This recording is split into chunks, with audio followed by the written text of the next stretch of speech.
सैथो खौरां फोसावनायनि थाखाय 1995 इं मायथाइयाव दीपक स्वर्गियारिया जिउ खोमानांदों। रुंसारि दीपक स्वर्गियारिनि 28थि रुंसारि सानखौ फालिदों गरेस्वर प्रेस गिल्डआ। 1995 इं मायथाइनि 23 सेप्तेम्बराव सैथो खौरां फोसावनायनि थाखाय खौरांगिरि दीपक स्वर्गियारि बिथांखौ उदखारि हानजाया फैनानै दीपक स्वर्गियारिनि जोनोम न'आव बिसि आरो उन्दै फिसाज्लानि मेगन सिगाङावनो गावथारनानै थाङो। मख'नो गोनांदि तामुलपुर जिल्ला गरेस्वर हालामनि बागदबा गामिनि बर'नि गेजेराव गोख्रों सैथो बाथ्राखौ लानानै खौरां लिरनायनि थाखाय बर'नि सासे गोख्रों खौरांगिरि दीपक स्वर्गियारि बिथांखौ हरनि समाव मोनसे उदखारि हानजाया फैनानै गावथारनानै थाङो। थिग बे लेखायैनो गरेस्वर प्रेस गिल्डआ बिथांनि 28थि रुंसारि सानाव गरेस्वर हालामनि सिङाव थानाय मिलन नगराव आलारि बाथि सावनानै रुंसारि दीपक स्वर्गियारिनि सावगारियाव बिबार बावनाय जायो। गोख्रों खौरांगिरि दीपक स्वर्गियारिनि 28थि रुंसारि सानजों लोब्बा लाखिनानै गरेस्वर प्रेस गिल्डआ रुंसारि सान फालिदों।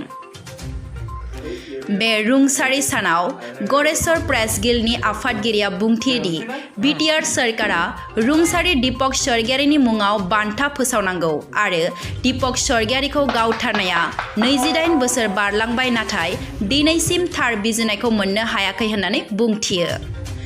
थिग बे लेखायैनो गरेस्वर प्रेस गिल्डआ दीपक स्वर्गियारिनि थार बिजिरनायखौ मोननांगौ आरो दायनिगिरिया साजा मोननांगौ होननानै फोरमायदों।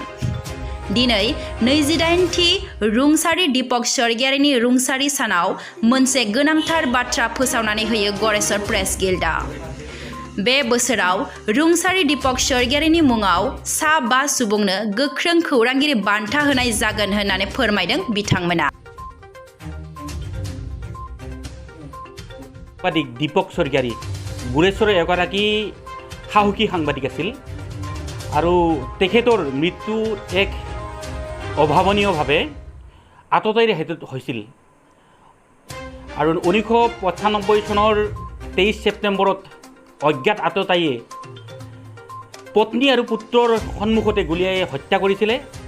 তেতিয়াৰে পৰা কিন্তু পৰাগ দাসৰ যিদৰে আচলতে হত্যাৰ বিচাৰ নহ'ল একেদৰে দীপক স্বৰ্গীয়াৰীৰ হত্যাৰ বিচাৰ নহ'ল।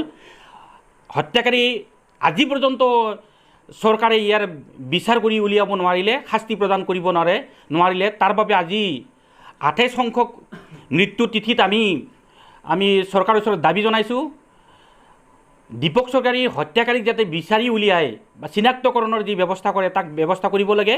আৰু এগৰাকী সাহসী সৎ সাংবাদিক হিচাপে ইতিমধ্যে তেখেতে কৰি থৈ যোৱা যি অৰিহণা বিশেষভাৱে বৰভূমিৰ যি ভূমিকা বৰভূমিত যি আচলতে তেখেতৰ যি লিখনিৰ প্ৰভাৱ বা তেখেতে লিখনিৰ জৰিয়তে সমাজ পৰিৱৰ্তনৰ সপোন দেখিছিল আৰু সেই সমাজ পৰিৱৰ্তনৰ এগৰাকী মানৱ অধিকাৰ কৰ্মী হিচাপে আচলতে প্ৰতিষ্ঠিত হৈ পৰিছিল। সেইগৰাকী সাংবাদিকে কিন্তু এতিয়া বৰভূমিৰ প্ৰশাসক গোষ্ঠীয়ে শাসক গোষ্ঠীয়ে ইতিমধ্যে পাহৰি পেলাইছে। আমি দাবী জনাইছোঁ সাম্প্ৰতিক সময়ৰ প্ৰমোদ বড়োৰ যি নেতৃত্বাধীন যি UPPL চৰকাৰ আছে তেখেতসকলক আমি অনুৰোধ জনাইছোঁ দীপক স্বৰ্গীয়াৰীৰ নামত যাতে বৰভূমিৰ পৰা UPPL গভৰ্ণমেণ্টে এটা বঁটা ঘোষণা কৰি এই প্ৰয়াত শ্বহীদ সাংবাদিকগৰাকীক এটা মৰ্যাদা প্ৰদান কৰে।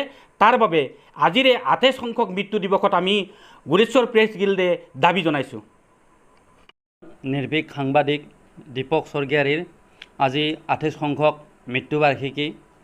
তেখেতে 1995 চনৰ 23 ছেপ্টেম্বৰ তাৰিখে আততায়ীৰ নিৰ্বিচাৰ গুলীবৰ্ষণত তেওঁৰ নিজৰ গৃহ বাগডোবাত তেওঁৰ স্ত্ৰী আৰু তেওঁৰ পুত্ৰৰ সন্মুখতে আততায়ীৰ নিৰ্ভীক গুলীচালনাত মৃত্যুবৰণ কৰিবলগীয়া হৈছিল।